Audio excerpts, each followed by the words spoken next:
Welcome to the Terrible Podcast with your hosts from SteelersDepot.com, where you can find all your latest and greatest Steelers news. It's Dave Bryan and Alex Kozora, always lit, talking Steelers. And now, here's Dave and Alex.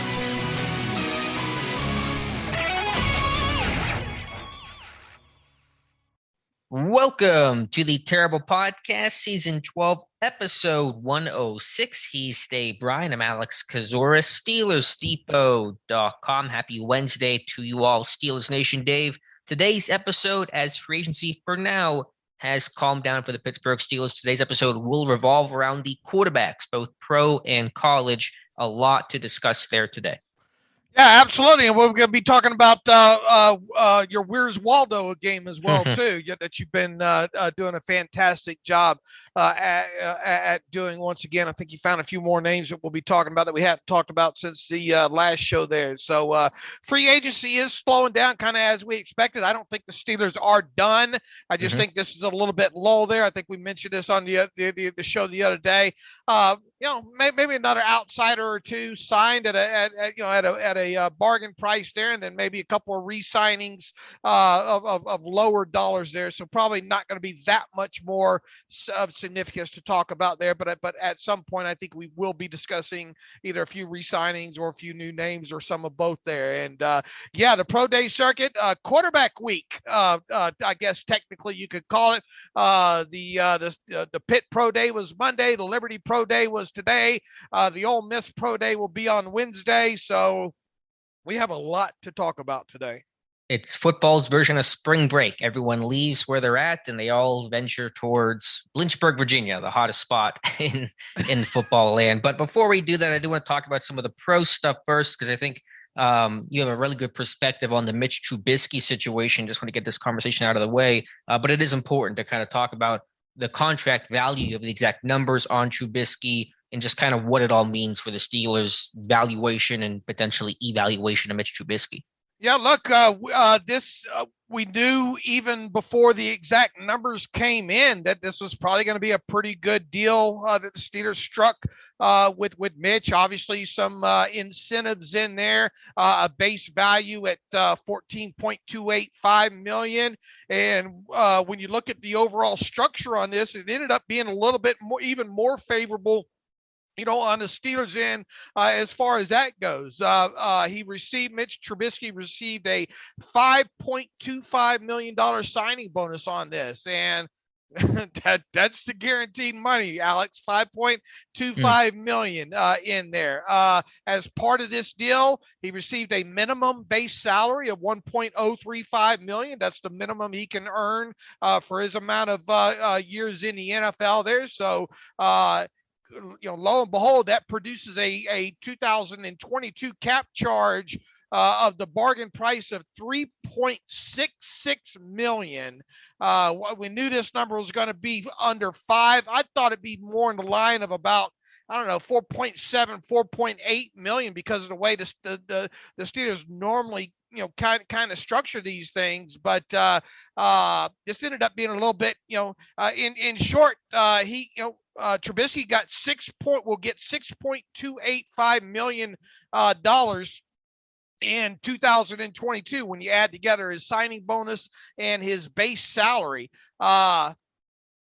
You might as well look at this deal and look, the incentives are a whole different thing here. Right. And if at any point we're talking about Mitch Trubisky hitting some of these not likely to be earned incentives, things have gone very well. I don't have those incentives yet. I imagine they're going to filter out here probably over the next 2 weeks. We should probably get a good idea on those. I would think it's something like percentage of total snaps probably, or maybe some touchdown pass numbers or AFC championship game and Super Bowl, those kind of things in there, because the Steelers don't like to do not likely to be earned incentives anyway. So you can bet when they do put these kind of things in there, they're going to be challenging for sure. So all you have to worry about right now, and look, even if he does, if Mitch hits any of these not likely to be earned incentives, those will be whatever they total up to. Those will be charged up against the Steelers in 2023. Right. Not 2022. All right. So all you need to concern yourself with is a $3.66 million cap number in 2022. And the fact that all he's going to, technically make, unless he hits these incentives, is $6.285 million. So what that means is, hey, if you need to cut bait with Mitch Trubisky after the 2022 season, that's it. You shake his hand. You got a $2.625 million dead money charge on that, and you send him on his way instead of paying him a base salary in 2023 of $8 million. Now, to me, the only possible way probably that he hangs around in 2023 is if he does have a fantastic 2022, because I don't think the Steelers are going to want to pay a backup quarterback $8 million. Well, they could. Obviously with the cap going up, it's not unthinkable there, but really a bargain deal for the Steelers here. And look, pray Mitch Trubisky hits these incentives, because if he does, things have gone really well. If they go off the rails for him, then it might be one and done for him. And so the way that you basically framed the contract in your article today was essentially treat it like a 1-year deal worth $6.25 million, essentially. $6.285 million. $85 million. Okay. And so that's cheap. I mean, for a guy that is potentially probably going to be your starter this year, from the reports, prior to free agency, this guy might get $10 million, $15 million per year. This is a very reasonable contract for the Steelers.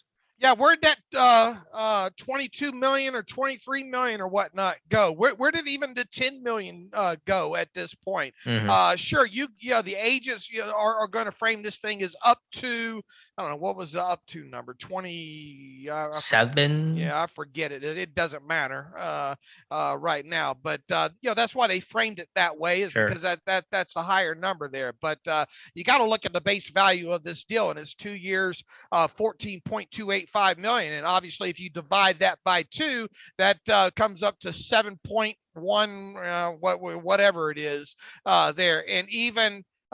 Basically, he's playing for even less than half of the contract, which is $6.285 million. So Trubisky wanted an opportunity to start and play elsewhere. He wanted a little bit more money in his pocket than the what did he get last year? $2.5 million last year. And he wanted probably the ability to make more money with the carrot hanging over him, and he got all that from the Steelers. So, but in the end, let's call it what it is. And right now, it's a 1-year, $6.285 million contract with basically an option year added on for $8 million. Yeah, Pittsburgh structured this one very well. It's a win-win. Pittsburgh gets a pretty good deal. Trubisky gets a chance to start. To me, it's a win-win for both sides. Absolutely it is. And like I said, I envision this being split more down the middle, meaning that Mitch Trubisky would probably get around, I don't know, 7.5 million total in 2022, which would have been a little bit more than half of the $14.285 million total base value. Well, that wasn't the case. Score one for the Steelers. They got him for his first year money. All they have invested in him is less than half of the original base value of the deal. And once again, we'll have to find out what the incentives are. I would imagine they're pretty lofty overall. And if you're a Steelers fan, you're rooting for him to hit those, because that probably means he's had a pretty damn good season. Mm-hmm. Absolutely. So that's the financial aspect of Trubisky. He also had a good interview on Sirius on, what was it, the Moving the Chains? Yeah, Pat Crow and Jim Always Miller. good. And Jim, a lot of people, what a great show today. I can't shout those guys out enough. Also, credit to Joel Corey first thing in the morning for those Mitch Trubisky numbers as well, too. If you're not listening, if you are a nerd like me when it comes to this salary cap and contracts and all, man, you got to be following Joe Corey on Twitter, and you've got to be listening to his podcast. I've learned so much, and I already knew a lot before Joel even started this podcast, but I've learned so much more off of his podcast alone. So if you really want to understand the cap and contracts and all like that, and you're already listening to this podcast, make sure you add Joel Corey's podcast into the rotation, because he's I consider him a good friend of not only mine, but the site's as well, too. He's quick whenever I need some extra numbers that I can't find on some of these contracts. And then on the flip side, talking about this interview, Pat Kerwin's kind of an online acquaintance of mine as well too. I've exchanged information with him over the years. I used to call into Moving to Change many moons ago and all. So he knows obviously who I am. I really know who he is, and obviously his partner is Jim Miller, and Jim Miller called the games. I guess he still does call the games during the preseason, I think, and does some radio for them for the Bears. Obviously Mitch Trubisky started his career with the Bears, right? So Jim Miller's got a lot of extra, kind of first 4 years of insight into Mitch Trubisky. And it was no wonder they easily got him as a guest on Moving the Chains on Friday. And I thought Josh did a great job of attacking that interview. He did. And just to go back to Joel Corey for a second and kind of the financial side, I saw on actually Steelers Reddit the other day some very nice comments, and just kind of at the risk of flexing here about the job that we've done to try to give the most current and accurate description of the Steelers financial situation. And people said, obviously, if you want to know what the situation is cap-wise, you listen to Joel, you listen to Dave. That's the group to go towards. So kudos to you, Dave, for building up that authority with your kind of always on top of the game financial side of things. Hey, you know how much I obsess over this I know. stuff. I too. I wish people knew. But if people saw behind the scenes what I'm always rattling off to Matthew, Mark C, and Alex, and man, I mean, say if a movement happens on the NFLPA and I can't figure it out, man, it wrecks me. I mean, you want to talk about having bad days and weeks? That's me, and it's so satisfying when you get that stuff. So that's a part of this that I absolutely love. I obsess over that, and then obviously tape. I mean, it's kind of the equivalent of you and these pro days. You can't wait to get back home to find out that kind of stuff. But I certainly do appreciate the kind words, and I'm always looking to make sure I keep this thing as in balance as possible to keep the people informed. But to go back to Trubisky on Sirius, talked about some of the biggest things he's worked on, because he was a very raw guy at North Carolina, just a one-year starter, couldn't beat out Marquise Williams, and so just started the 1 year for the Tar Heels, and talked about some of the things he's really worked on improving. He said his field processing, going through his reads, just basically the mental game of it all. And that's always important for any young quarterback, but especially one that was pretty green the way that Trubisky was. Also discussed his confidence he gained in Buffalo last year. Obviously Chicago, not a great situation for him. It was a tough couple of years there, a lot of ups and downs, probably more downs than ups overall. And so kind of getting this being a more stable, a better culture in Buffalo, fewer, not as much turnover and just craziness of it all, the media side of things. In Trubisky's words, and we'll see how it looks, in action. Obviously, that's the most important thing. But in his words, he says he feels just in a much better place than he did a couple years ago. Yeah, look, and obviously didn't play much in Buffalo, but I take it, and he has said as much, that he's having that kind of that downtime and different perspective, and playing behind obviously a good quarterback in Josh Allen gave him a chance to reset. And look, the proof is going to be in the pudding, right? I mean, obviously, I think he feels comfortable in kind of in what he his research and kind of what he thinks that this offense is going to look like with the Steelers there. And I have a feeling he's going to have company in that quarterback room with a younger individual that we're going to talk about here at some point in this show here. But the Steelers are relying on him, I think, regardless of what happens in the draft. They are willing. I'm willing to bet they're willing to ride with him as long as they possibly can through this thing. And once again, there are going to be incentives and tied to this. And I mean, there's, as far as optimism, as far as you and I go, I mean, we don't have any tape to go on from Buffalo other than his preseason tape and another 33 snaps and all like that. So I can't sit here and say, oh, the Savior's here and that kind of thing, because technically what we're going off of is his Bears tape. And as we've stated several times, Alex, is they're going to have to surround. They're going to have to do a lot of other things to surround Mitch Trubisky, I think, to help him win some ball games. Because I don't think he's all of a sudden going to turn into Joe Montana on them, or that kind of situation there. If he can play better than his later days in Chicago, that's obviously a start for sure there. But make no mistake, this team's got to run the football. This team's got to play defense, because I just have a feeling that point scoring isn't going to be a premium in 2022. And it's okay to be excited about Trubisky and what he might bring to this offense, at least initially in 2022. And we'll judge it week by week. Sure. And listen, people know that I was not crazy about the Trubisky signing. He was not my first or second choice in free agency, but I definitely do see and understand the value of getting to sit for a season, because he didn't get to sit in Chicago. He sat the first 4 weeks of his career and was the starter ever since. And that's a tough situation for any rookie to be in, much less one who's not on a great team and did not play a lot of college football. So I understand those struggles there in some sense. In Chicago were wholly predictable, and just getting a chance to sit and learn in a good system, a good coaching staff, Dable, Ken Dorsey, Josh Allen, McDermott, just the whole shebang, I think, is important for Trubisky. Now, will that make him a great quarterback? Who knows? Not necessarily, obviously, but I do think it's going to help him be in a better place than where he was the year before he got to Buffalo. And look, and if this team winds up drafting a quarterback this year, he better not get on social media much, and he better not subscribe to the papers or listen to the radio, because this we know how it's likely to go. If you have a couple of bad games, this team gets off to a rough start, and Mitch isn't having the best season out of the gate there.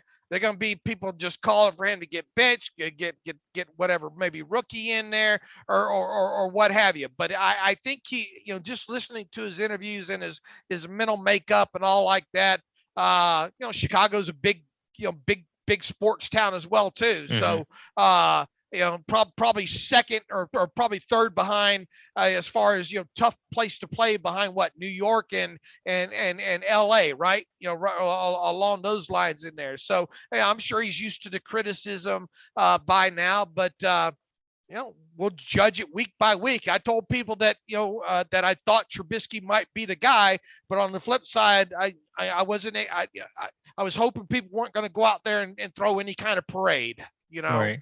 I think you just do your best. You hope, once again, you hope that this kid can be a better quarterback than his later days in Chicago.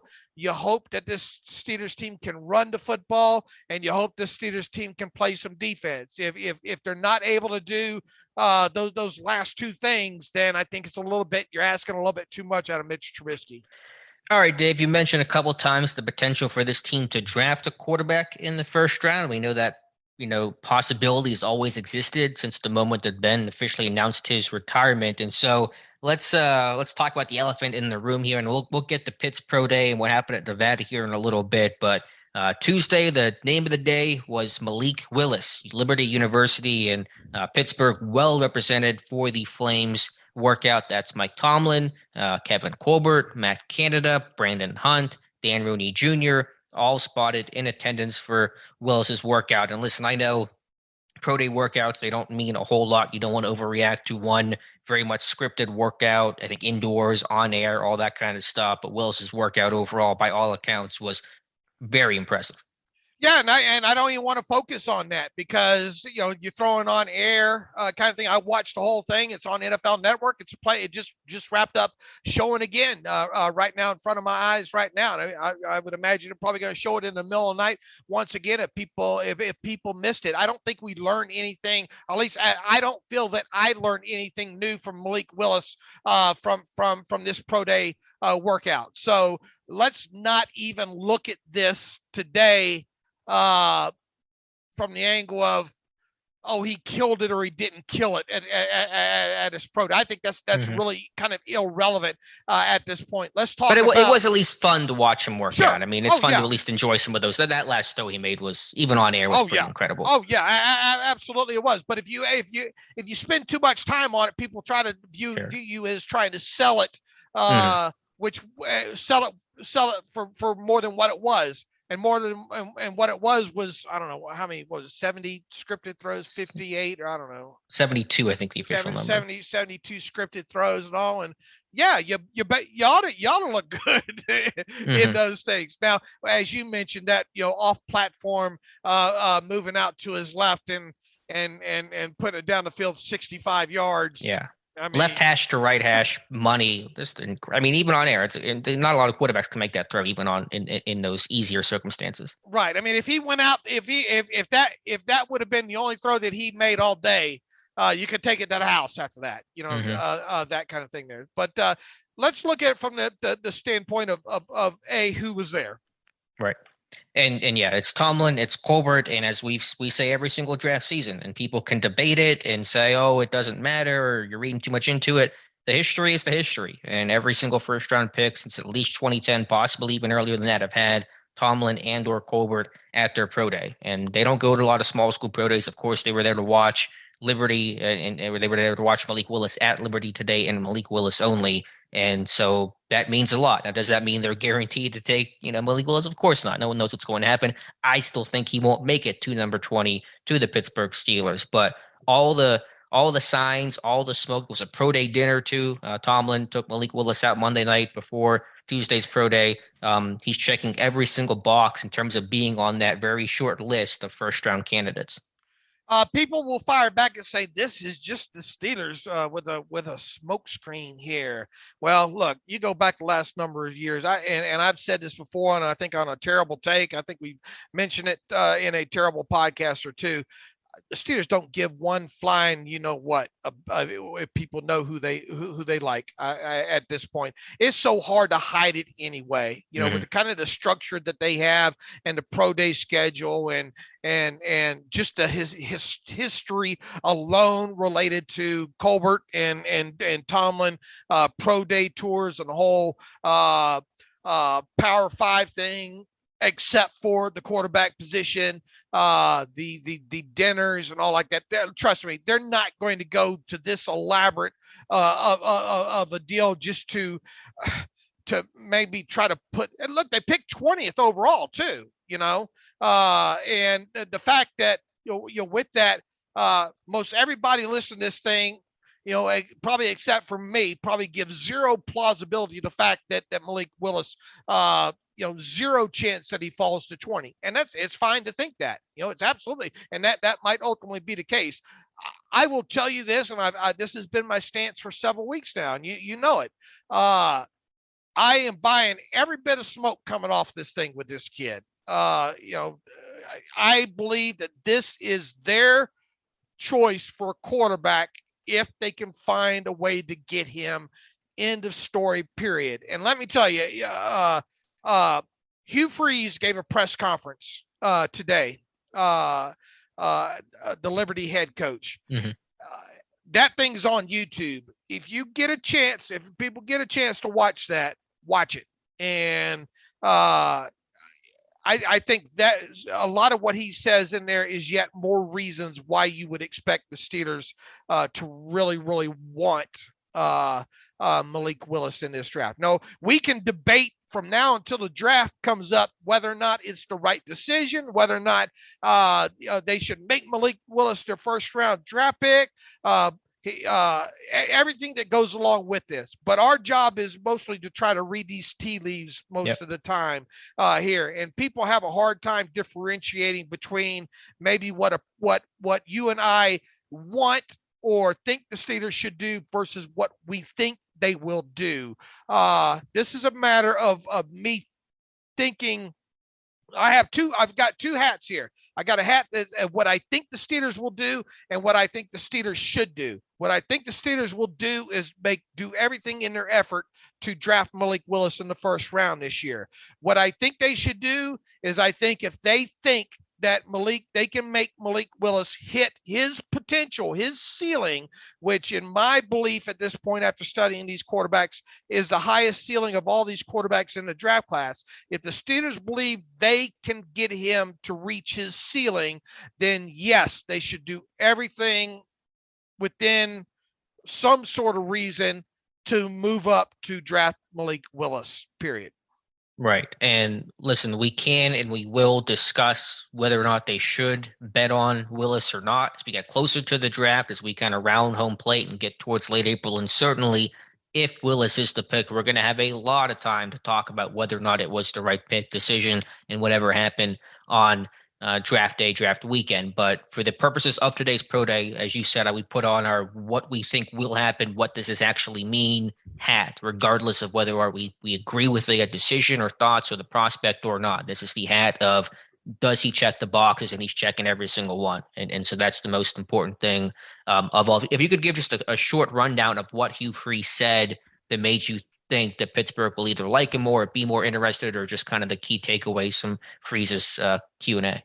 First of all, and later on in the podcast, he talked about his character, and he talked about the leadership and how a lot of kids, over time can kind of fake this stuff that this isn't an act when it comes to his character, and he's always rooting for the other guy. He always makes it less about him and more about his teammates and the other guy. That was number one. And he gave examples of this as well too, dating back. I think it was the bowl week he referenced about how, the PR department will light up all these things for, charitable organizations to do, and what they'll kind of do is, for appearances, and that he didn't get specific in there.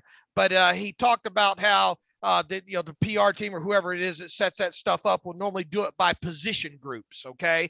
Offensive line, defense, or offensive line and quarterback, or quarterback and then defensive line and whatever. And he says they had one instance where it was I think it was the night before the bowl game. They had the defensive line scheduled to do whatever it was. And Hugh Freeze says, look, if you know anything about defensive line, you want to get them early in the rotation. You don't want to rely on them last minute, kind of things, because that's just the characteristics of that position group there. And anyway, the defensive line group late in the week there, had that scheduled appearance or whatever that they were supposed to do. And they were giving the girl a hard time about setting that up, and Malik just stepped up and said, look, I'll take care of it. Me and the offensive line will go. We'll do double duty. And in other words, he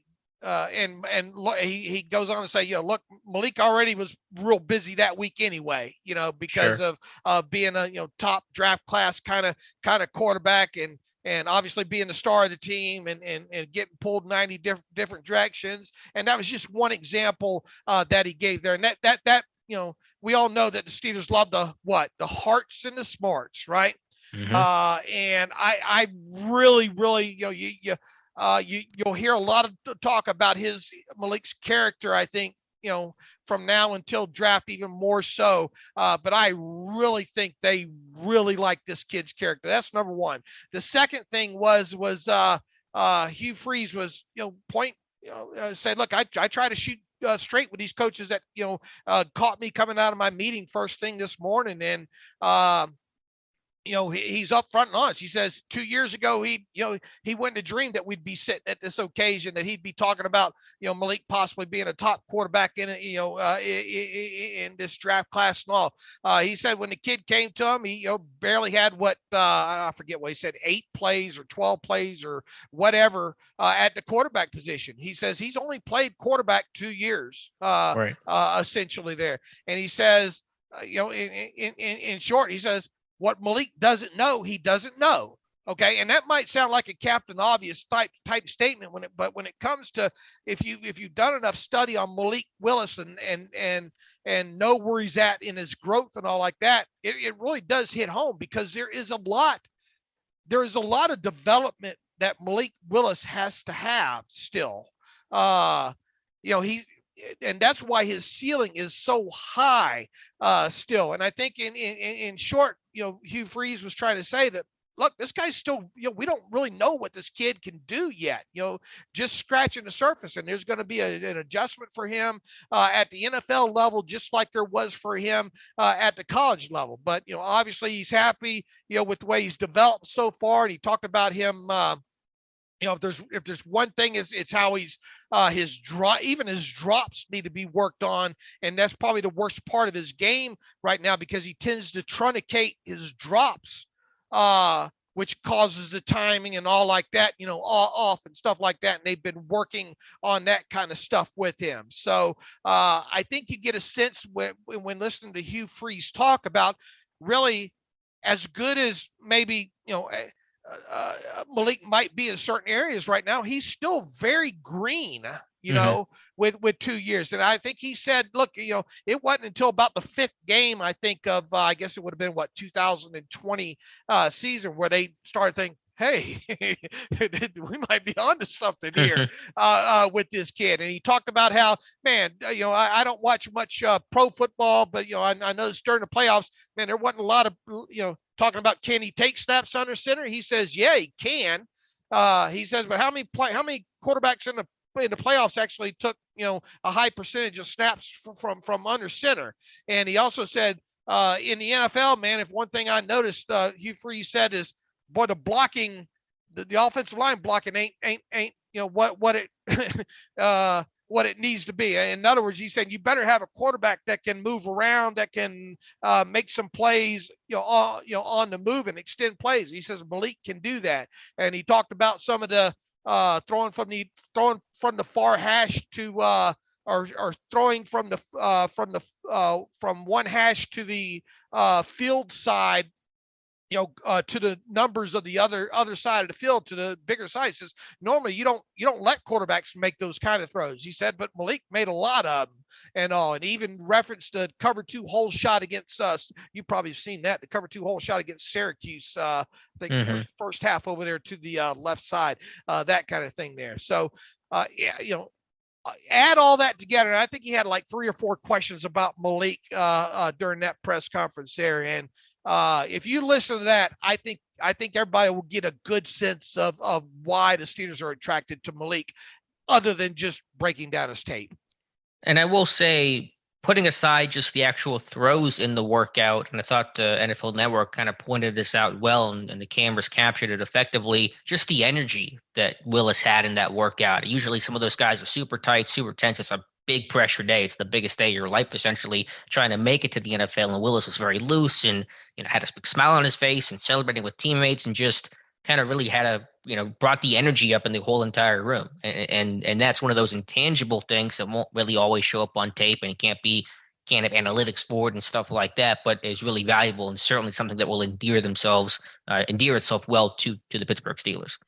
Right. And look, I you probably have watched enough of him at this point. You probably agree with me. Whatever team that drafts him, you better move him along slow. And if you can sit him for his entire rookie season, do it, unless you can get him in some games late and maybe you're winning or either losing big time. And obviously if you get late in the season and you're out of the playoffs, and you try to get him as many snaps, I think, at that point there. But this is not a kid that I don't believe that you're going to draft and think that by week 4, we'll get him on the field, that kind of thing. Cause I really think he's got a lot to work on, but you're not I think what a lot of people are losing sight, and I'm not defending him at all. I'm just trying to tell people where I am on this kid right now, because Lord knows evaluating quarterbacks is not a science whatsoever. If it was, everybody'd be doing it, and everybody would have a solid quarterback. But you are drafting this kid because of traits and what you perceive his ceiling being, and whether or not you can get him to reach that ceiling. That's why you're drafting that kid. You're not drafting that kid because you want the same play right now that he has coming out of college. End of story. So if you're a team and you think, man, I like these raw traits he has, and we think that we can take those traits and get him to maximize and get him to his full potential, that's why you draft him. Yeah, no, I agree. I think he needs to sit for a season. I think putting him in the game too early is going to do more harm than help. And obviously for Pittsburgh, they have a situation where they can let Willis sit for the season. He might not have to even dress partly his rookie season, and just sit behind Trubisky and Mason Rudolph, and then hopefully by 2023 be in line to compete and win the job. So Pittsburgh really feels like that situation where they're patient. They can afford to be patient from a job security standpoint, from a depth chart standpoint. Obviously, their intention with Ben way back in 2004 was to sit. That went out the window when injury struck. But what are you going to do when you lose your top two guys? You got to play somebody. So I think that makes Pittsburgh a very attractive situation for Willis to come to. And again, bottom line today, Dave, by the time the pro day circuit ends in end of the month and maybe more middle of April or so, we'll have a short list of about 5 to maybe 7 names of like real strong first round candidates to check every box in terms of the pro day visit, in terms of the need, in terms of the talent, et cetera, et cetera. And Willis undeniably will be part of that list and arguably will be closer to the top of that list than the bottom. Right. And I'll go as far as to say right now, it's going to take a lot to move me off the spot to think that they won't, whether it's easy to say that they like him. And we think, at least in my case, I think they will do everything in their power to make him their first round pick. Now, you can want that all day long as a team. Whether or not you can get it done is another story. Because nothing's drafted until it's drafted. But I think they have every intention of drafting him in the first round. Now it's all about can they get him drafted, I believe. Right. Yeah, I think what we learned today is that I think Pittsburgh will be willing in attempt to trade up for him if need be, just in the way they were with Devin Bush in 19. Because they knew when they sat there at 20, 19, as I said, in 2022, they were not going to get Devin Bush with the 20th pick, but they still obviously had a lot of interest in him, sent out to that Michigan Pro Day, sent like 8 people that day. There was other talent to look at, more so in Michigan than there was at Liberty this year, but still their main prize was Devin Bush. And so I think they're going to be willing and be aggressive about trading up. Will it happen? Who the heck knows? On a post on Steelers Depot this morning, I have an article that lays out some potential trade scenarios. Peter King wrote for Football Morning in America on, I think Monday it was, that the Giants and Jets are potential teams that are looking to move back. The Giants hold picks 5 and 7, the Jets sitting at 4 and 10. And so I have some trade scenarios in which, what could be the actual compensation to move up that far. I lay out some of those possibilities there just to start thinking about what a draft day move up could look like. All right. Now here's the thing. I am going my first mock draft. I'm scheduled now to have out on Friday morning. Okay. But I wanted to, because I not only do I hate doing mocks, I hate to try to predict trades in mocks. Okay. But this time, because if I put Malik, and I'm going to put Malik Willis as the first round pick. Okay. I don't think that's any secret there, but if I put him at number 20, what am I going to get? Oh, that ain't gonna happen. That's what I got. Right. I'm gonna get what you got here. Yep. All right. So let's have a quick conversation here, because we've probably got people's juices flowing at this point. Obviously, your article's out this morning and all like that. The Giants pick ahead of the Panthers pick at 6. Okay. Mm-hmm. So if you want to, you could say, because look, the Panthers and the Steelers seem to have the most interest in Pickett/Willis. Okay. And in fact, they were the only 2 teams, at least according to reports on Tuesday, the only 2 teams that had head coaches present, right, at the pro day. And wasn't there 4 teams, I think, that had general managers / top executive at the pro day, and obviously the Steelers and the Panthers were 2 of those. Mm-hmm. If it's hard for me to fathom, Alex, if I'm going to spend a first round draft pick especially on a guy like Malik Willis. Okay. It's hard for me to fathom a team not sending their head coach and GM both to a pro day of Malik Willis if they're serious about drafting them. That makes sense, but I don't know exactly how other teams operate. I mean, you intuitively would think that'd be the smart thing to do, but some teams want to try to play those smokescreen games. I think it's pointless and counterintuitive and counterproductive to do, but I don't know of other teams, how they operate overall. All right, let's go on the assumption, and I don't think this is true, but I'm going to go on the assumption anyway, that the Panthers have Malik ranked over Kenny Pickett. I don't think that's the case personally, but let's assume that that is the case. Let's throw that variable in there. They pick it six overall. The Giants pick it 5th overall. The Giants have 2 first-round picks within the first 10, if I'm not mistaken. Correct. 5 and 7. 5 and 7. And sitting there at number 8, I believe, is the Falcons, right? I believe so. They're 8 or 9. I want to say you're right about 8. Okay. So, and Falcons were one of those teams that maybe you might have to worry about to some degree. They obviously traded away Matt Ryan. They got Marcus Mariota in there. So what I'm getting at here is I think to be on the safe side in my mock draft, I should move up. I should do a deal that gets me up to the number 5 spot ahead of Carolina. Make sense? Right. That's the quote unquote safest route to ensure in theory that you get whichever guy you want. Okay. Now work me through this exercise here.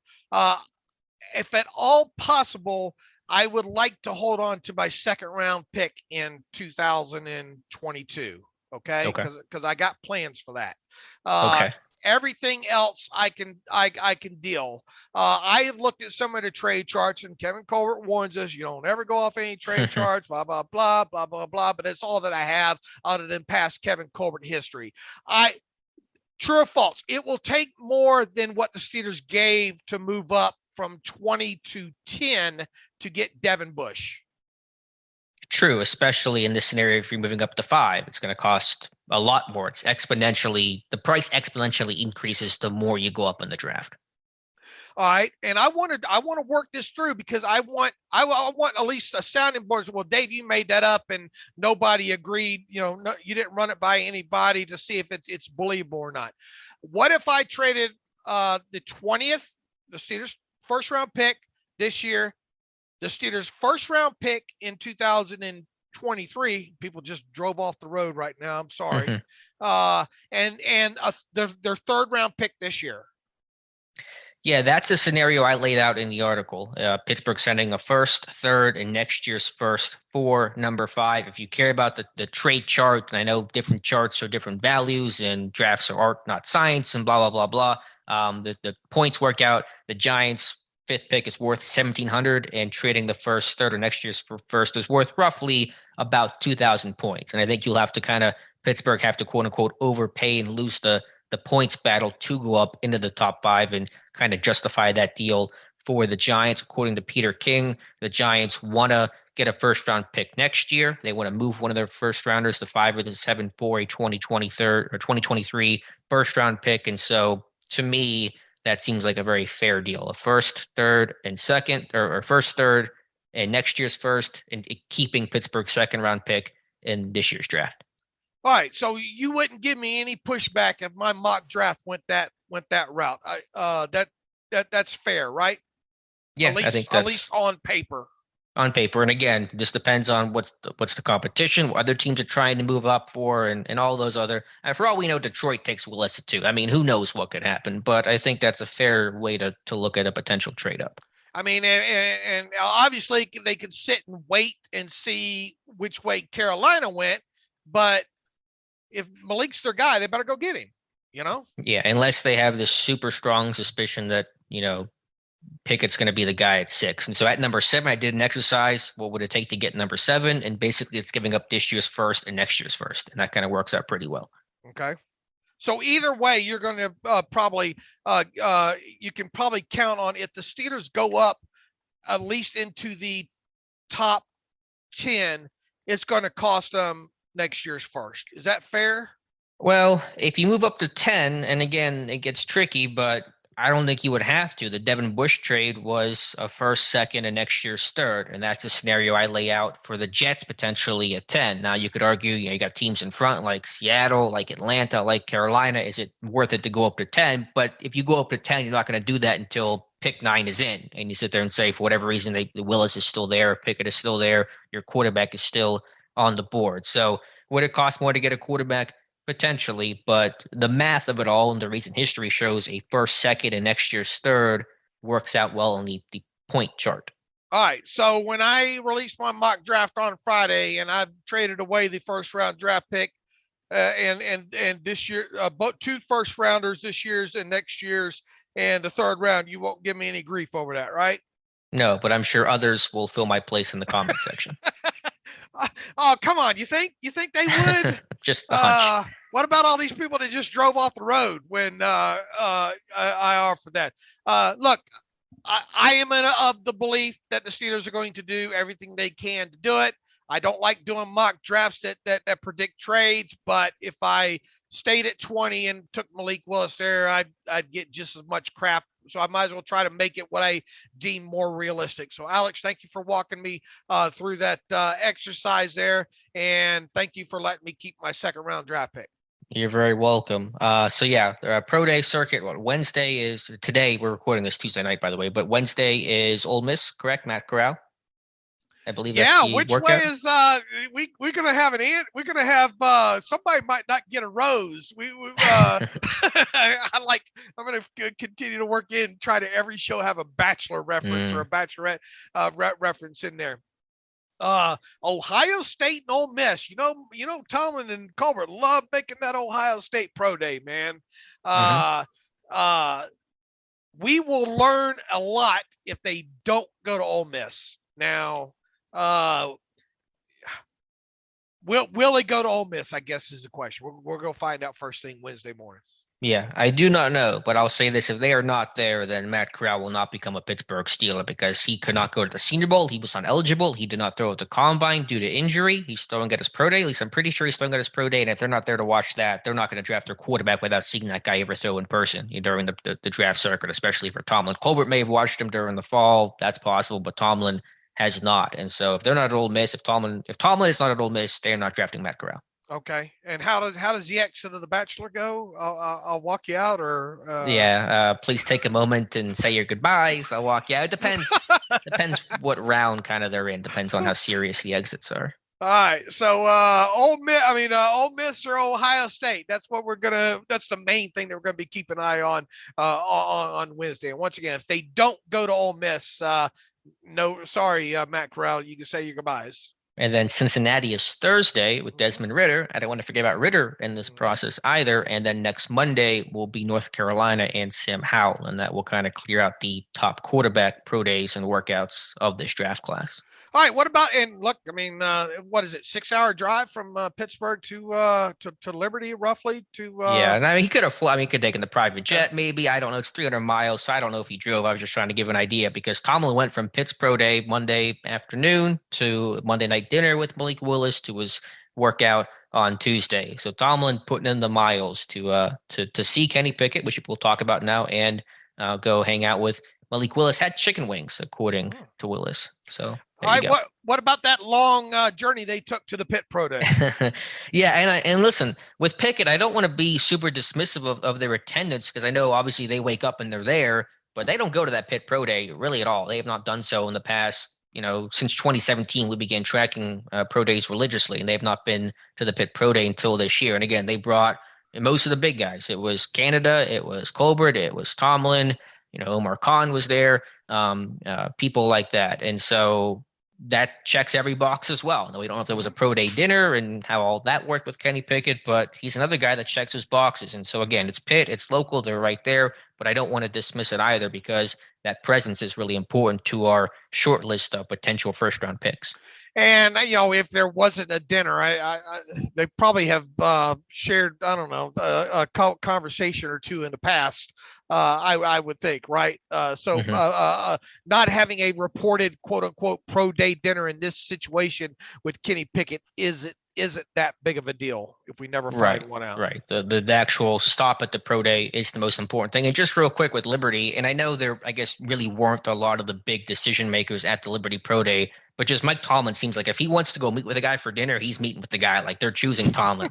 That's the guy they're going to go hang out with. And so that's one of those things about Tomlin. People really just love him because, he walks into a room and he owns the room. He wants to go have dinner with a prospect. He gets to go have dinner with a prospect.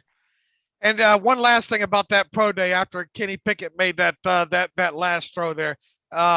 Yeah, you can have some fun with it to some degree, and you can over make of it what you will and all. But with Willis, you said Pickett. You're talking about Willis, right? With Willis, Okay, I'm sorry. Yeah. Kevin Colbert looking down, writing something down with a big old smile on his face. And boy, if only I could get my wife to look at me the way Mike Tomlin looked at Malik Willis after he made that throw there. Once again, you can't read too much stuff into that, but and he's, they sure did spend a lot of time with Malik Willis during that pro day. All right, talk to us about Kenny Pickett and his pro day. Yeah, and again, I mean, the workout looked good. It obviously wasn't as quote unquote wow as Malik Willis, but a solid day. There was nothing negative to say about the pro day, which is how these things should be. You should have a good day overall. If you do that, then you check that box. And again, Tomlin Colbert being there is important. And so I don't want to, in all the Willis talk and hype, I don't want to lose sight of the importance of that, of the Steelers being there for Pickett's workout. Right, absolutely. Could it be that they like an either or situation here? I don't think you can rule it out. Sure, I'm not going to rule it out. And the pro day visits, and let's see what happens. If they're at all these quarterback pro days, it'll still mean a lot, but it might be a little diluted because you could argue just due diligence, and they're just trying to look at all these guys to compare and contrast. And so, sure. We'll see what happens when we're able to take a step back a week from today. But again, just history says if you want to be a first round pick for the Pittsburgh Steelers, you better have Tomlin, you better have Colbert at your pro day workout. That's going over a decade straight right now without any exceptions besides the year they didn't have a first round pick was when they traded it for Minka. But beyond that weird technicality, it is just dead set 100% correlation here. And look, the way this thing sets up anyway, it won't be a huge surprise if they go to Pickett, Willis, Corral, Ritter, and Sam Howell. It won't be a surprise because in past years, Kevin Colbert's talked about just making sure you get the process down of evaluating these guys, because something might happen where they don't get a chance to draft any of the guys that they like for some reason, and at least they'll have the process down and maybe can help in their evaluation moving forward there. Sure. So good point. And Kevin Colbert has talked about that before too. I think back in the Mason, the Mason Rudolph year when they went to I think several of those pro days that year there. So in other words, it won't be a shock if they do make all these pro days with the quarterbacks. I almost wish they would have stayed all bunched up on the same day just to see what the Steelers would have done. That would have kind of made it a bit clearer for us, Yeah, they probably the ones hollering they better move it. Probably. That's probably true. I should mention, I believe that if they're at Ohio State tomorrow, C.J. Stroud, the quarterback of next year, is going to be throwing at the pro day. So in theory, they could take a little peek at what's out there for next year as well. Right. How shocked will you be if they don't go to Ole Miss? Moderately? No, I don't know if I'm expecting them to either be there or not be there. I could see it go either way. I don't know either. Yeah, my jaw's not going to drop, but it will be significant as far as this process, though, if they don't. Right. So we'll see. We'll get our answer, I guess, today. Right? We're again recording this Tuesday night. It's Wednesday, so I guess we'll get our answer later today by the time people listen to this. All right. Anything else about Pickett? I did notice. I mean, look, I personally think the Panthers are all over Pickett. Right. Because I think they want a quarterback that they can play now, or 4 games into the season if need be. If they need to pull the plug on Sam Darnold early, that franchise needs to win soon, and there's probably less patience there. Personally, I think they're higher on Pickett because of the fact that they feel they can play him now. And after Pickett was done throwing, they had offensive coordinator Matt Rule and the GM there. What's his name? Scott Fitterer. There, and they were all talking to Kenny after it, and they made him put his hand on the ball, and that not that you can read overly much into that, but I got a feeling. Look, you go back. I think title wise, I think we talked about this the other day. Posted a picture of.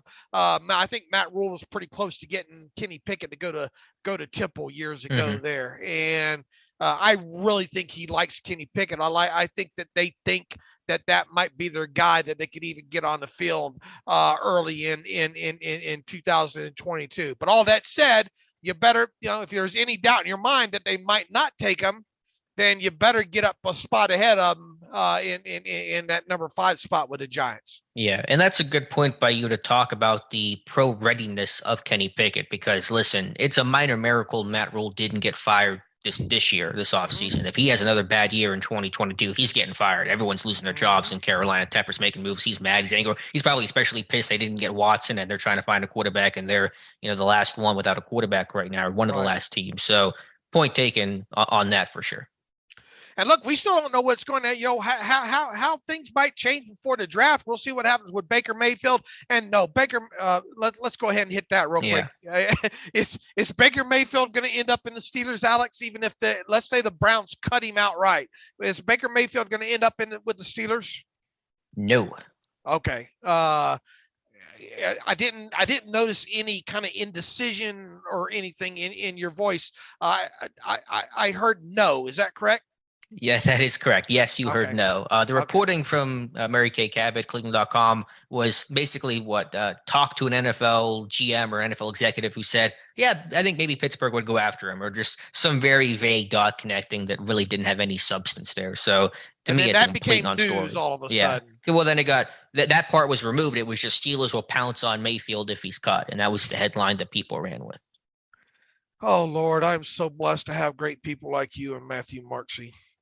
Yeah, thank you. And Josh Carney's done a great job too, going full time with us. So do not expect Mayfield to become a Pittsburgh Steeler. Is the longest answer you need to that question. All right, now what's going to happen with Baker Mayfield and or Jimmy Garoppolo here in this next month?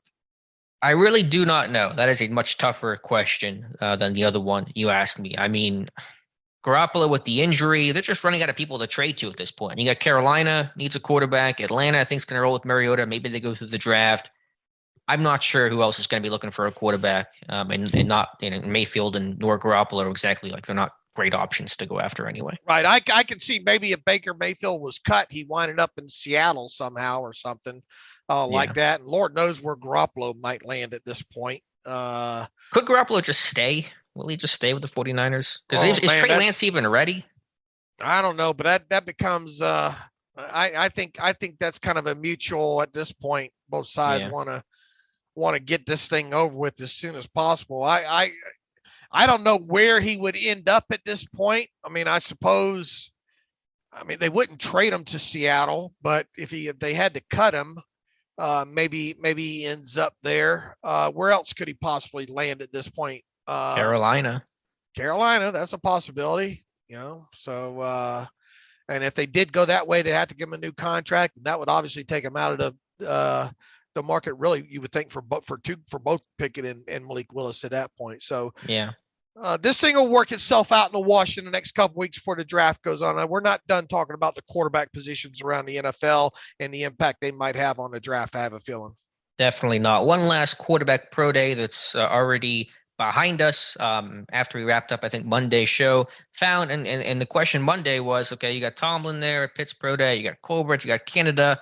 Surely Mike Sullivan is there, right? No, he was not. He was out in Nevada in Reno land for Carson Strong's pro day. And so to me, that's pretty notable, because with all the concerns about Strong's lack of mobility, and even more importantly, the medical concerns, the health of that knee, Pittsburgh's apparently comfortable enough with the medical and the mobility and the overall prospect to send Sullivan all the way out west to Reno, and probably was one reason why he was not at Liberty's pro day today. And so that's pretty telling to me, at least in the sense Strong is still on their board despite some red flags that could have easily taken him off their board, because they would have not sent Sullivan out there. They don't send a lot of scouts or they don't send a lot of positional coaches out west that often. He would have not been sent out there had they not still had some real interest in Carson Strong.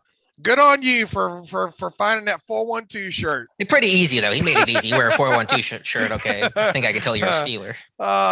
And who the heck wouldn't want to go to Reno? That's God's country, man. It's beautiful up there. Really is pretty. But yeah, that is notable for every reason that you said. So, and plus it keeps them in the process. And that's yet another reason to think that they, we'll see who goes where, obviously, on Wednesday between, who knows, maybe Sullivan shows up at Ole Miss to watch Matt Corral. He could. And listen, I know that Tomlin and Colbert were not there at the pro day, but Strong's not a first round prospect. He's going to be a day 2 guy. So the history says Tomlin and Colbert do not need to be there. Now, again, you could argue they probably would like to see their quarterback of the future potentially in person. So point taken there. But history, and strictly history, says they do not have to be there. So could that be a day 2 option if for whatever reason they do not get a quarterback in round 1, which is still certainly possible. There's no guarantee they take a quarterback in the first round. So just pointing that out there. Now, I did hear some reports that Strong's pro day was not very good. I wasn't there. I didn't see really any clips, so I can't verify that. I heard about some inaccuracies. Short, his deep ball looked good, but some of the intermediate and short stuff was not as good. I know Romeo Dubs did not work out. He's got a knee injury from the combine, so he did not test. He'll work out in early April. Cole Turner at least did, but that's the latest on Carson Strong. Okay, good info. So I think that kind of wraps up the quarter. Anything else on quarterbacks I did not get to that you want me to get to?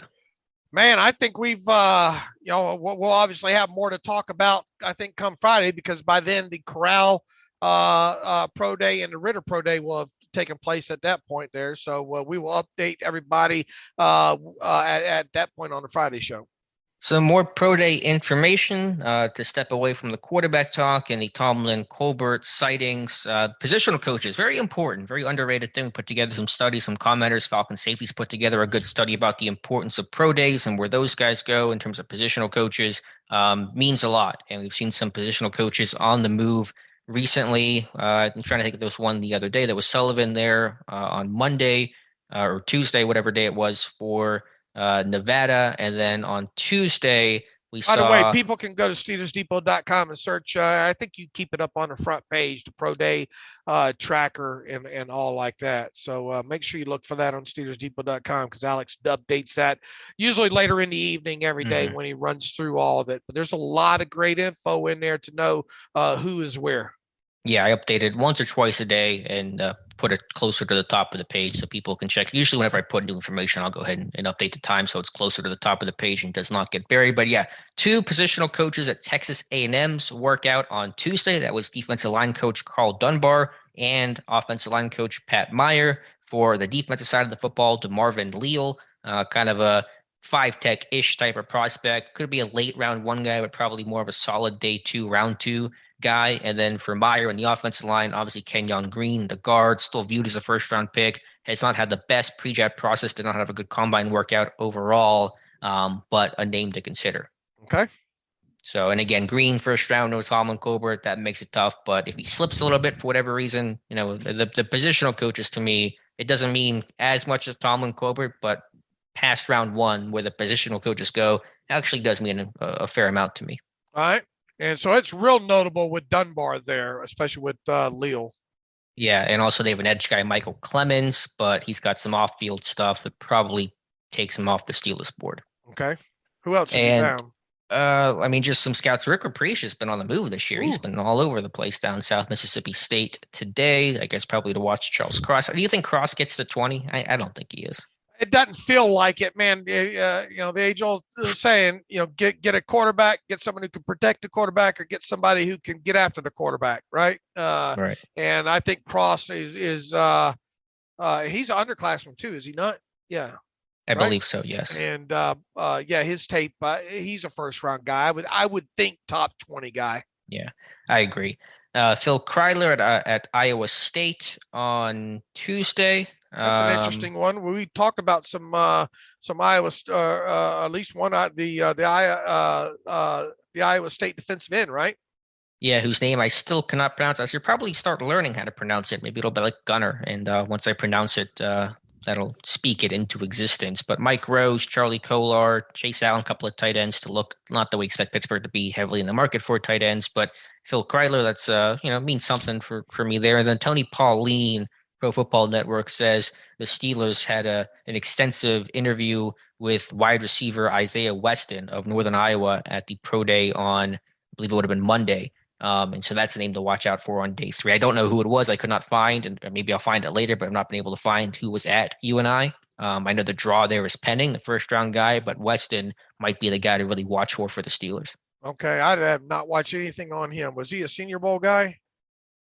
He was a combine guy. I don't think he was at the Senior Bowl. He's a height, weight, speed guy. He's about 6'3.5", 200 plus, ran a 4.39, 40-inch vertical, big play guy, averaged 24 yards per catch this past year for Northern Iowa. Had some injuries towards ACL a couple of years ago. Has had some foot issues. Hasn't gotten to play a ton of football, but has tested well, is that big play guy. In Pittsburgh, so far, the receivers they looked at have kind of been more along the lines of the height, weight, speed guys. The Pickens, the Ross, Weston, those guys seem to be so far kind of what's drawing their eye the most. I just want to let you know the Utah State Pro Days tomorrow. Oh, for your Devin Tompkins. Who will they send? That's Bruner territory. We'll see if Mark Bruner shows up. I would not expect anyone else to be there, but maybe Bruner. All right. I sure hope he runs. I sure hope he runs. I'm sure he's got to run. He didn't get a chance at the combine. This guy better run. He's fast. Yeah, I sure hope he runs. What do you think he runs, especially for a pro day friendly time? You think 4.2s? Oh, shit. Hey, yeah. That's what he's going to run. At least under 4.4. I mean, I'll be very, very disappointed if he doesn't run under 4.4. I mean, 4.3, 4.31. 4.31. Okay, I trust you. I mean, I liked your stat the other day. He's got the most big play receptions, 23, and what was the metric on that? Past 15 yards, I think. Okay. Yeah. How the heck? I'm struggling big time with this. With how the heck he didn't get a combine invite. Can you find that post real quick on what the metrics were on that? I can try. Yeah, he was not a Senior Bowl guy. Did he go to any pre-draft All-Star games? I think he did something at the college. No, one of those real small ones. Yeah, but I just saw a little bit of a practice film on him. I couldn't find anything other info other than that. Okay, yeah, this is a post from the other day. Receptions of 20 air yards or more in 2021. Devin Tompkins leading Division I with 23 of them. Right. And 20 air yards or more, right? 20 air yards. You're not 15, 20. Okay. He's one of only 2 players with at least 18 such receptions. Jordan Addison from Pitt, the other, and a lot of big Jordan Addison fans out there. And Tompkins beat him by 2. I'm struggling with this, Alex. If this guy ends up being something in the NFL, look, he is small, SM all, as I like to say. He's a lightweight, but if he can become the next Tyreek Hill, look out. I'll never let anybody forget that. I know you won't. So we'll see tomorrow. Well, he's going to run. He'll run fast, I'm sure. And if anyone's going to be out there, that's probably going to be Mark Bruner territory. All right. What other pro days are tomorrow? Let's see. Are there any other West Coast ones that might interfere? No, it looks like the biggest one out west. So it'll be a lighter schedule for Bruner if he's available. Okay. Well, I expect him there. No chance that Frisman goes, right? I mean, I won't say no chance, but it doesn't happen too often. And Tompkins, a late round guy, I'll put the chances very, very low. Sorry to break your heart. What if he does show up there? Well, then we'll have a conversation about it, I'm sure, on Friday's show. Okay, all right. It'll be the first thing we talk about. All right, you look for him now, right? I know you're already gonna look for it, so you're gonna be there tomorrow, I think, right? You're his agent. Hey, I can fly. It's not unthinkable for me to be able to fly out in enough time. I know. Well, if you're his agent, you're not doing a good job because you got to get this guy some looks. I mean, you're getting them some looks, but I agree. You should have went to the combine. Like, how's that guy not getting an invite? Ask brother Devin Jackson on the site about him too. He's Devin Jackson's been all about him as well too. I'm not the only one because Devin Jackson certainly has seen it. Okay, carry on. Has anyone done a profile on him? For the site? No, and you should do it. I started to do a complete contextualization about him before the combine and all. Then he didn't get the invite, and I went into a deep dark depression. Okay, let's not let that happen. All right. All right. All right, Dave. Anything else you want to talk about from today's show, or get to some read emos and close things out? Have we hit on everything? The one thing, Mason Cole's contract. You have details on Mason Cole's contract, his 3-year deal. Okay. I didn't have it pulled up real quick. I'll vamp for a second. Yeah, 3-year deal, just under $16 million. Details on that, I know you're grabbing, and you can also, if you want to provide a salary cap update overall about roughly where this team is at. Some of these contracts have hit the books. That'll be, I think, good for Steeler fans as well. Why isn't the search working here? Okay, here it is. Contract details, what I wrote up this morning. Contract as reported totals out at $15.75 million. We already knew that. His base salaries by year, another minimum salary to start off with, 1.035, $3.9 million in 2023, and $3.25 million in 2024. He's got 2 March roster bonuses in this thing in 2023 and 2024, each of $1.5 million. So it kind of forces the Steelers' hand every March going forward on whether or not they want to keep him around here. Now, as part of this deal, we received a $4.565 million signing bonus there. So if you add 4.565 to 1.035, you get somewhere along the lines of 4.6 million, I think. So that's technically what you got tied up in him, to be honest with you, about 4.565 and 1.035. That should be $4.6 million. So if you want to look at this as a 1-year, contract for $4.6 million, have at it, because they will have to make a decision on him by, I think it's the 5th day of the new league year in March, of whether or not to pick up the to pay him that March roster bonus there. And then it kind of goes by, year with him on that. So not really a lot invested with him. His cap charge in 2022 is 2.56666 on that. And if you were to cut him, obviously that's not the plan, but if you were to cut him after this year, you'd have something to the tune of, I don't know what, $3.04 million in dead money, should you need to part ways with him there. But a really friendly contract there, but he'll have to earn, being able to stick around in 2023 for sure. Based on your full view of the contract, do you still believe, or do you believe Cole is kind of set to start in 2022? I mean, that's on, it's technically, like I said, a 1-year deal for what, 4.6 million, right? I mean, I think you could, I don't think you'd have to throw a tantrum if he didn't. How about that? You think he's the favorite, if you had to guess, assuming no other players are added? I think he is a legitimate fallback. They're going to make Kendrick Green win this job, period.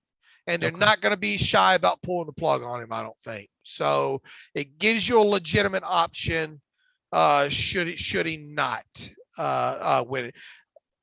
How do I think it'll play out? I think it plays out that Cole's your starter, but it could indeed go either way with this. Yeah, I think they will give Kendrick Green every chance right from the start of camp to be the starter and win it. And if he backslides, then I would think they would go to Cole. Mm-hmm. But the fact they signed Cole also speaks some volumes about their lack of confidence in Green taking advantage of that opportunity to secure that job. That's fair. Because, Cole still signed for a good amount of money. And again, on day one of free agency, I don't know how many linemen or players in general are signing to be backups on day one of free agency. Okay, fair enough too. So, but I think Cole's home is at center. I think that's kind of like the best spot for him. He's played some guard, but I think center's like his best position. All right, and where did the Steelers sit salary cap wise? You still got 3 contracts that have yet to be reported to the NFLPA: Montravius Adams, Keller Witherspoon, and Gunnar Olszewski. Do I say that right? Mm-hmm. Yeah, good job. All right, and kind of, based on what I know in speculation there, all moves put together, I have this team at right around $13.425 million under the cap right now. Okay, so that's still plenty of money. Plenty of money, and we still do. We ought to find out any day for sure. Obviously, the date has passed for the Cameron Hayward roster bonus that's due, but by the end of the week, we'll know for sure whether or not they've restructured that contract or not. Okay, good deal. So if they didn't, then you can probably count on the full enchilada of TJ Watts being, they might not, they might, because of Cam's age and because he only has 2 additional years left after this year, maybe they're looking at it as just trying to be careful.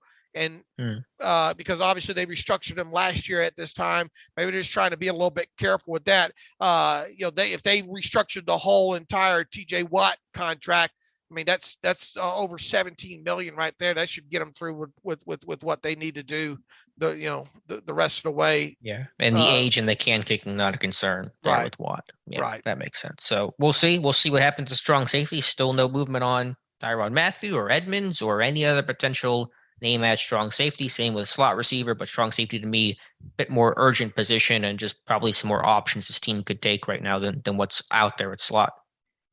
Right. Look, I still have a funny feeling this might end up being Edmonds. We'll see. We will see. All right, Dave, let's get to reader emails and close out today's show. All right. Let's see here. Let's go to hindsight question. Oh, Lord, here we go. From Berkey. This is a long one. Those of us that watch the entire NFL, not just the Steelers game, know how good Deshaun Watson is. I was one that was hoping the Steelers would grab him, but after seeing the price, I don't know. After a little research, I believe I would do it. Watson is a franchise quarterback and still young, blah, blah, blah. This is a long email here. He goes into breaking down the contract and what the Texans got and all like that. I mean, we're talking about something that's obviously not going to happen. Now at this point, he says it's a lot, but I think I would take someone like Watson at his age over these 6 players. And he lists Devin Bush, Claypool, Najee, Benny Snell, Alex Highsmith, Dan Moore. I don't know exactly. It's too long to read, Berkey. Appreciate the email there. But at this point, I mean, we're talking about something that's behind us and that won't happen now. He's talking about Watson? Yeah, Deshaun Watson. Yeah, I mean, he's a better player than those guys. The issue was not like, is Watson a good player? It was all the off-field sexual allegations, all the baggage. I mean, that's why Pittsburgh was not interested in trading for him. I guess he says, tell us today if you think the Steelers did the right thing or not, given the right thing or not, given the exact price the Browns paid. We all know what Watson would have been a Steeler if all things were equal and the Steelers made the same offer. Steelers or Browns, he would have been a Steeler. Here's the in so many words, he wants us to confirm or deny. It's titled quarterback hindsight question here. So he wants us to say whether or not the Steelers did the right thing by not trading. I guess all things being equal, what the Browns gave up. I mean, the right thing's pretty subjective and has a lot of layers to it in Watson's case. But listen, the Browns did something even more aggressive than what people thought. Trading for him in the draft capital was one thing, but the contract was shocking even by everyone's standard of what they thought this trade would be and look like. So I'm not upset about the Steelers not trading for Deshaun Watson. No, I'm not. And all we try to do is lay out the plausibility versus probability of it happening there. And I got to admit, as far as my idea of had a deal gone down, I wouldn't have envisioned the Steelers giving up as much as the Browns gave up for it. Yeah, I mean, they gave up everything for that guy, right. Draft capital and the compensation of the contract, which is the largest by far. It's not even just like a little jump up from the next largest contract. It's a giant leap, fully guaranteed. It's going to reset markets for all the other quarterbacks, and that was the real shocking part. And the Steelers, even if the Steelers had traded for him, I don't think the Steelers turn around and do a deal like that with him. No, not a chance. All right. Let's see here. On to the next one real quick.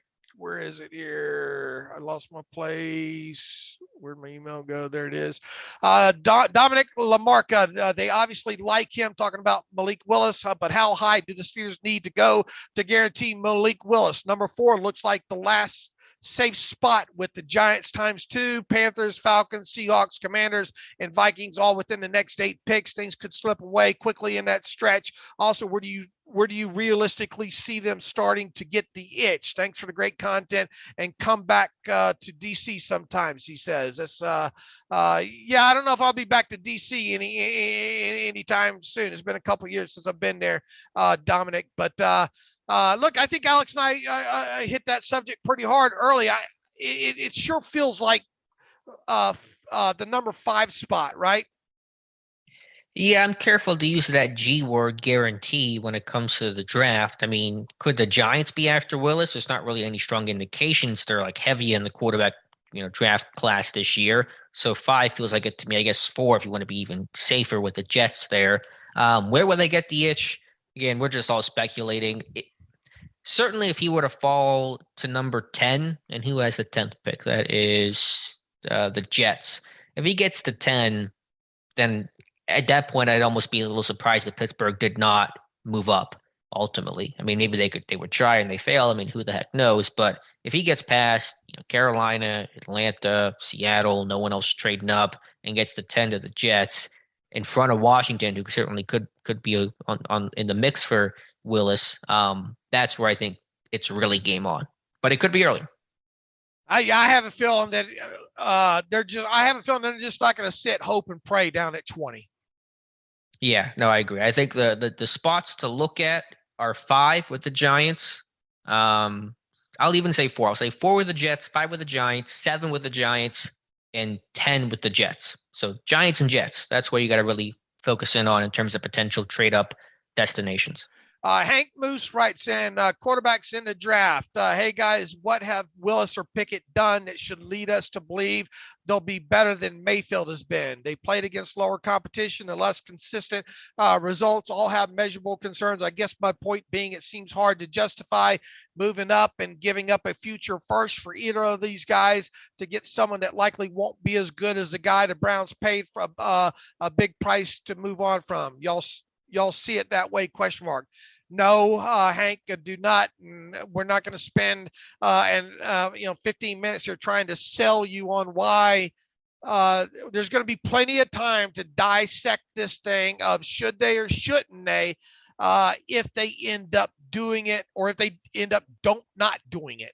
There, my view on it, I made it clear early in this thing. If they think Malik Willis, if they think that they can get him to his high side, then that's what they do. And it really doesn't matter what you do to go up to get him at that point, obviously within reason there, according to the trade chart and whatnot. I'll just leave it at that. I mean, if you don't like him, if you don't think it's worthy, if you think if you think they should go another route with another quarterback, there's no way that we're going to be able to talk you out of that. Yeah, again, the perspective is if you think one of these guys is the guy, whether we or you or whoever disagrees, like if they think that's the guy, then you go get the guy. And are you guaranteed to be right? No, it's 50-50 success, failure, right? Probably even worse than 50-50 that these guys actually pan out. But first round's where you're going to find your quarterback, and you got to make a move. That'll be the outstanding question until you try to fill that last thought on Liberty. Did it mean anything that Brandon Hunt was there today? I don't think you can just blow past it, right? Because especially if he's in line to be the next GM, right? Yeah. Is it your future GM watching your future quarterback? Is the thought in my head. Right. And Omar Khan was at Pitt, but Hunt made the trip to Liberty. So just a thought, just saying. Maybe they want him to kind of sign off on it, if you will, on top of it. So, no, I think it's a good point for you to bring that up, because I don't think you can just blow right past that. Yeah, so we'll see. Obviously, those pieces will be easy to put together in hindsight, whichever way this thing goes. But that was a thought that entered my head seeing that photo of Hunt and Tomlin at Liberty today. Hank, look, I mean, there's a lot of good tape on him. Go study him, man. Once again, you're not, especially in the case of Malik Willis, you're doing this not for what he is now. You're moving up to get him because of the traits and because him perceivably, at least in my eyes, being far away from his ceiling there. That's why, and because of character, and because you like him, all the things that go into it. You're not going after the player he is now. You're going after the player you think he can become. At the risk of delaying read emails more, just one other thought in my head about pro days. Someone asked me this. It's a fair point. So we saw Brian Flores at Georgia and Clemson, correct? We saw him there last week. Was it interesting that Flores went and Terrell Austin did not go? Or at least we don't believe Terrell Austin attended. Yeah, but the thing is, do we know 100%? No, we don't. But I feel like those things are well covered. Right. I mean, that we can make a whole show out of that. It's a little tinfoil hatty, I know, but yeah. I mean, it's not. Someone said that, and I said that's a. I mean, I saw him at Pittsburgh. I haven't seen Austin anywhere else but Pittsburgh. He certainly could have been somewhere, and I did not see it. But just. I don't know. I wonder how that sits with Austin that Flores got to go. Yeah, that's a good point. Anyway.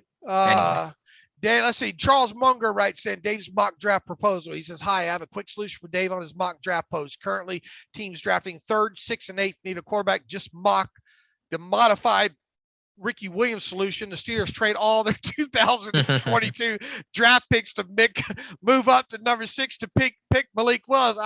He says, I actually like the solution better than trading multiple first-round picks. Just thought for an easy, but yeah, my mock draft would be very simple, right? Steelers trade away the rest of their picks, move up, take Malik Willis at number 3 overall. Or move up where you just know that you're going to get them. And then Mike Tomlin puts in a cigar and puts on a Hawaiian. I like it. Hawaiian shirt. Nah, Charles, I think I'll do a little bit more than that. That's a funny email there. Let's see. I think that's got most of them here, Alex, on this kind of this short week here. So with that, you and I will be back at it on Friday talking about more pro days, and we'll see if a couple more signings take place from there, see if any more contracts come in, those kind of things on top of it. So in the meantime, you can follow me on Twitter at Steelers Depot. You can follow Alex on Twitter at Alex_Kozora. You can follow the show at Terrible Podcast. Email the show, theterriblepodcast@gmail.com. If you like what we do and want to donate to the cause, go to SteelersDepot.com, hit the donate button, upright navigational bar. Also, if you would like an ad-free version, SteelersDepot.com, hit the ad-free button on that for $25. So we will be back on Friday. Good job, Alex. I will talk to you then. As always, thanks for listening to the Terrible Podcast with Dave and Alex.